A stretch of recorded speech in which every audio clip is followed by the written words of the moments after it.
Bignè fatti in casa, così belli e buoni che sembreranno acquistati in pasticceria. Con questa ricetta farai davvero una bellissima figura.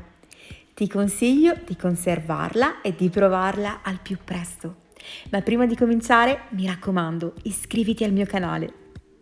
Iniziamo dalla crema. Misceliamo insieme l'amido e lo zucchero con una frusta.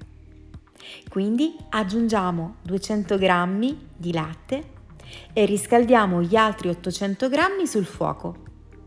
Li andiamo quindi ad incorporare. Aggiungiamo la vanillina e mescoliamo fino a che otterremo una crema liscia e vellutata.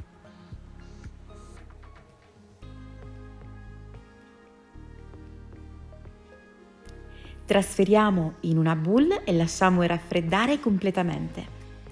Per i bignè mettiamo in una pentola l'acqua. Mi raccomando, pesate bene le dosi. Aggiungiamo il burro tagliato a pezzetti e il sale. Quando arriva a bollore aggiungiamo la farina tutta ad un colpo e creiamo la nostra palla. Trasferiamo in una bacinella. Adesso dobbiamo aggiungere le uova una alla volta. Quindi mescoliamo con un cucchiaio di legno oppure con il frullino elettrico, come preferite. Dovremo ottenere un impasto liscio che scende a nastro. Trasferiamo in una sac à poche, potete utilizzare una bocchetta larga liscia e fate i vostri bignè. Bisogna cuocere in forno statico a 200 gradi per circa 25 minuti, finché risulteranno belli dorati. Una volta che la nostra crema di latte è fredda, possiamo aggiungere 200 g di panna e frulliamo con un frullino. Dividiamo in due bacinelle, una aromatizziamo con il rum se vi piace, altrimenti no.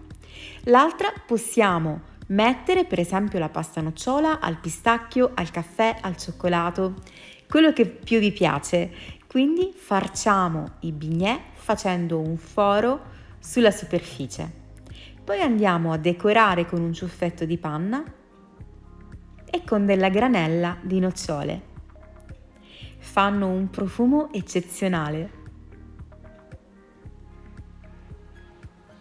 La nocciola è davvero uno dei miei gusti preferiti in assoluto.